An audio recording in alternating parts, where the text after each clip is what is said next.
What happens when your stepbrother drags you to court, but his OW and hidden affair explodes in front of the judge?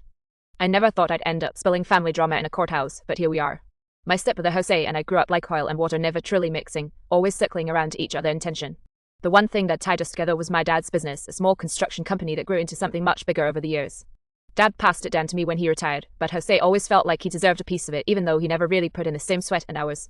Last week everything blew up. We were in a courthouse because Jose filed a petition claiming I was mismanaging the business and that as Dad's son he had a legal right to co-ownership. To say I was furious is an understatement. I walked into the courtroom with my husband Daniel at my side, my mom clutching her rosary like she could pray the tension away, and Jose sitting smugly across the aisle with his attorney. The place smelled like old wood and disinfectant, and the sound of people's shoes echoed against the tile floor. It felt more like a battlefield than a courthouse. The judge started off calm. "We're here to settle the matter of ownership and control over Mendez Construction." I sat there, hands fast so tightly my knuckles turned white, and listened to Jose's lawyer spin this story about how Jose had been cut out of his rightful inheritance. I wanted to scream. This wasn't inheritance, it was earned. I built that company alongside Dad. Jose, on the other hand, only showed up when he needed money. When it was my turn, my attorney laid out every financial record, every late-night invoice I processed, every site inspection I handled when Jose was nowhere to be found. I thought the facts would be enough. But then Jose leaned back in his chair, smirked, and dropped a bombshell that made my stomach twist. He stood up and said, "Your Honor, I have additional evidence regarding Mary's personal conduct that directly affects her credibility as a business owner." I froze. Personal conduct? What the hell was he talking about? The judge raised an eyebrow. "Proceed carefully, Mr. Mendez." Jose turned, glanced right at me, and then at the back of the courtroom. That's when I saw her, Elena. My assistant. The one who had been working with me for the past 3 years, the one I trusted with payroll, contracts, everything. She stood up nervously, clutching her bag, and avoided eye contact with me.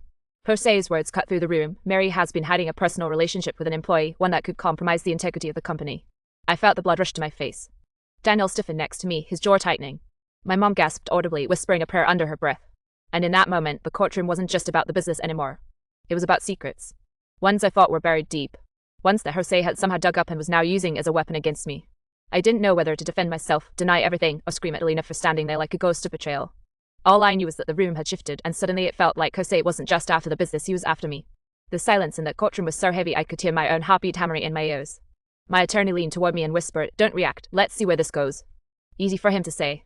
My whole world felt like it was crashing down in front of a judge, my husband, and half my family. Elena wouldn't look at me, and that stung worse than anything. I trusted her, not just professionally, but personally. She'd been there late nights at the office, staying behind when deadlines piled up. Somewhere along the way, blurred lines became something more. I thought it was discreet. I thought nobody knew. Clearly, I was wrong. "Your Honor," Jose's lawyer continued smoothly, "this hidden relationship compromises the financial oversight of the company, payroll, bids, contracts. How can we be sure decisions when made out of favoritism or personal gain?"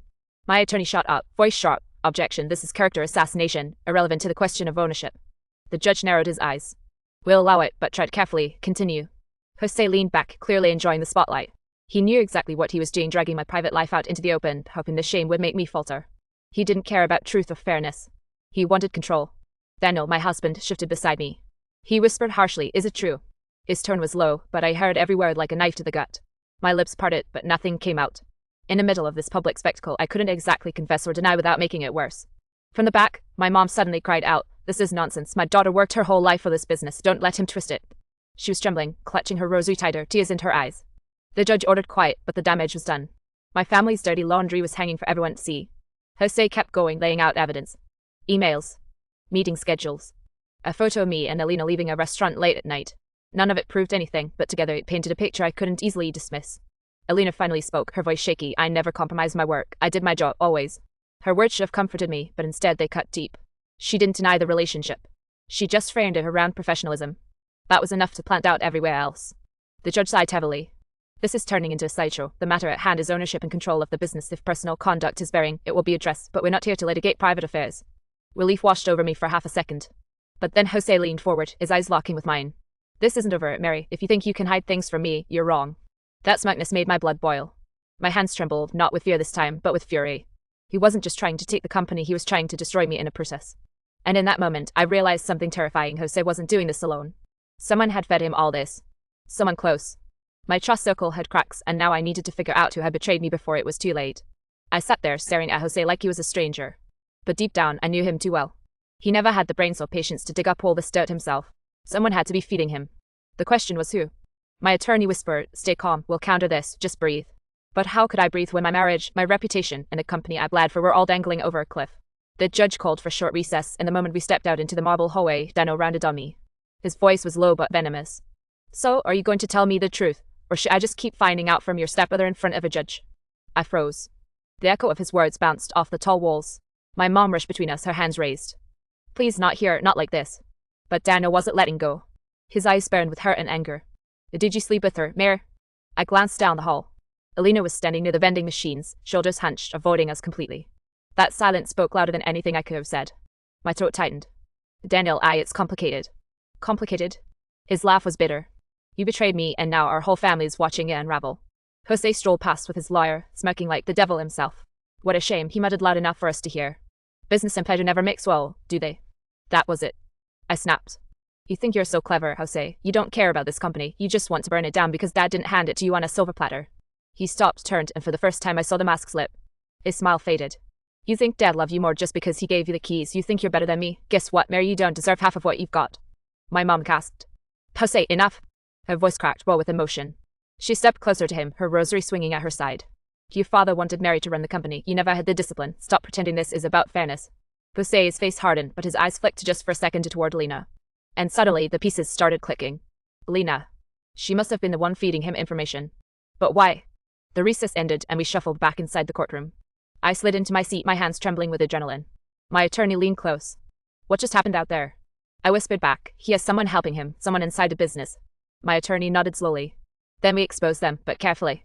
As the judge called the session back to order, I couldn't stop staring at Elena across the room. She looked pale, guilty, like someone who had made a deal she now regretted. And that's when I realized the hidden relationship wasn't just between me and her. It was between her and Jose too. When I tell you my blood went cold, I mean it. Sitting there in that stiff wooden chair, I finally understood why Jose had walked in with such confidence. It wasn't just because of his lawyer. It was because he had Elena in his pocket. The judge asked my attorney to continue, and we tried to steer things back to the business. But I couldn't focus. Every time Elena shifted in her seat across the room, my chest tightened. Did she ever actually care for me? Or was I just the fool she used to get to Jose? My lawyer called me to the stand. I swore in, my right hand raised, my voice steady even though my insides were shaking. He guided me through the company's history, my role, the financials. I answered every question with precision. I knew the numbers by heart. I lived them. Then it was Jose's lawyer's turn to cross-examine. And of course, he zeroed in on Elena. Mrs. Alvarez, would you say your assistant, Ms. Torres, had significant access to sensitive company information? Yes, I said carefully, because I trusted her to do her job. And would you also say you had a close relationship with her? My attorney objected, but the judge overruled. My pulse spiked. I had a professional relationship, I answered, forcing the words out. The lawyer smirked. Professional, even though you dined together, traveled together, and exchanged dozens of after-hours calls and messages. I bit down on my tongue so hard it almost bled. From the corner of my eye, I saw Daniel shift uncomfortably in his seat. Then, like she couldn't take the silence anymore, Elena suddenly stood. Her voice cracked. It wasn't just professional, we were involved, but it didn't affect the business. I never betrayed Mary's trust. The courtroom erupted in murmurs. The judge banged his gavel for order, but it was too late, the damage was done. Jose leaned forward, practically glowing with satisfaction. There it is, proof that her judgment is compromised. She can't be trusted with full control. My mom stood up trembling. Jose, stop this madness. You're tearing the family apart. Your father would be ashamed. But Jose ignored her, eyes locked on me. You gave me the perfect weapon, Mary. You paraded your weakness right into the company, and now you're paying for it. I felt something inside me harden. Fear was gone, replaced by anger. No, I said, my voice ringing louder than I expected. The only person who betrayed this company is you. You don't want to run it, you want to own me. You've always hated that Dad trusted me more, and now you're willing to torch his legacy just to get even. The judge held up a hand. That's enough. This is not a shouting match. If Ms. Torres has relevant testimony, she'll be sworn in. Otherwise, we are moving forward. Elena's eyes darted between me and Jose, guilt written all over her face.